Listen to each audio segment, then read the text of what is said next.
Stock जीने की एक और वीडियो में आप सभी का स्वागत है। आपने देखा होगा कल निफ्टी ने दोबारा लाइफ टाइम हाई बना दिया 24,861 रुपये का। अगर हम देख पी रेशो की बात करें तो निफ्टी का जो प्राइस टू अर्निंग रेशो है 23.4 के आसपास चल रहा है, जो साफ साफ बता रहा है कि मार्केट अभी ओवरबॉट हो चुकी है। अगर हम डिफेंस सेक्टर की बात करें तो डिफेंस सेक्टर के स्टॉकों में भी हमें आपको दिखाई दे रहा होगा कि करेक्शन मोड में चल रहे हैं। पीएसयू के स्टॉक्स भी प्रॉफिट बुकिंग हो रही है और रेलवे के स्टॉक्स भी आप देखोगे तो उनमें भी प्रॉफिट बुकिंग हो रही है। तो ये एक इन्वेस्टिंग साइकिल होता है जिसमें बड़े प्लेयर एक ओवरबॉट स्टॉकों को छोड़कर जो अंडर वैल्यू स्टॉक होते हैं उनमें अपनी पोजीशन बनाते हैं, सारा का सारा पैसा उनके अंदर शिफ्ट किया जाता है। तो आज मैं दो ऐसे स्टॉक्स की बात करूंगा जो बहुत ही ज़्यादा स्ट्रॉन्ग हैं, अपने सेक्टर की लीडिंग कंपनी है और अभी करीब करीब अपने आई से 30% के आसपास ट्रेड कर रहे हैं और पिछले 3 साल से इन्होंने कुछ भी नहीं किया। सबसे पहले तो जो सबका फेवरेट स्टॉक है वो है एशियन पेंट। एशियन पेंट की हम बात करें तो 2950 रुपये के आसपास ये ट्रेड कर रहा है और पिछले 3 साल से एक कंसोलिडेशन फेज में चल रहा है।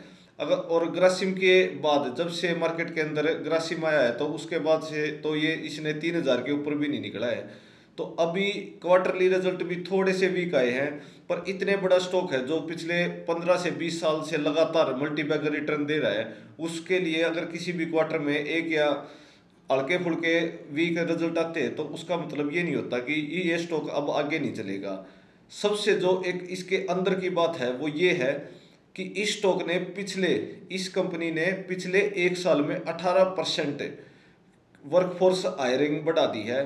यानी जो इनकी पहले वर्कफोर्स थी उसका करीब करीब 18% और इंक्रीज किया, यानी फ्यूचर में ये कंपनी बहुत ही बड़ा धमाका करने वाली है।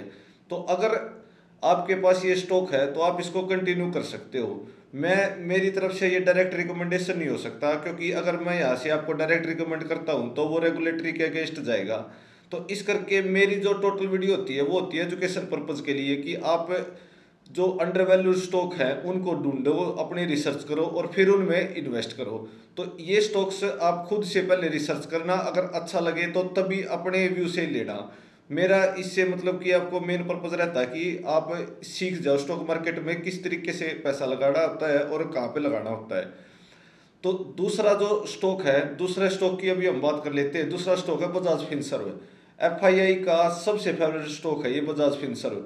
2021 से के बाद से ये स्टॉक्स भी काफ़ी पेन झेल रहा है। इसने 2021 में एक साथ ही स्प्लिट दिया था और साथ ही साथ इसने बोनस भी दिया था, जब ये स्टॉक्स करीब करीब 18-19 हज़ार के आसपास चल रहा था। अभी जो इसकी करंट वैल्यू चल रही है वो चल रही है 1584 रुपये।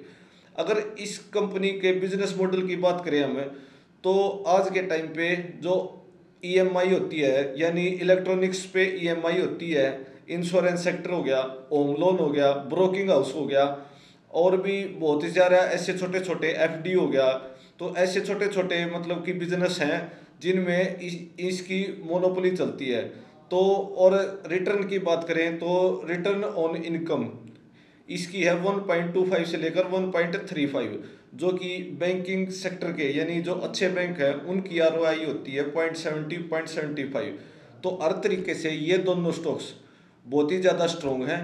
तो आप इनको अपने रडार पर रख सकते हैं, और जिसके पोर्टफोलियो में ये स्टॉक रखा हुआ है आप नीचे कमेंट में उस स्टॉक्स का नाम लिखना। और किसी को भी किसी भी स्टॉक्स के बारे में डीपली एनालाइज चाहिए तो आप उस स्टॉक्स का नीचे नाम लिखना, कि फिर हम नेक्स्ट वीडियो उसी स्टॉक्स के बारे में बनाएंगे। Thank you friends.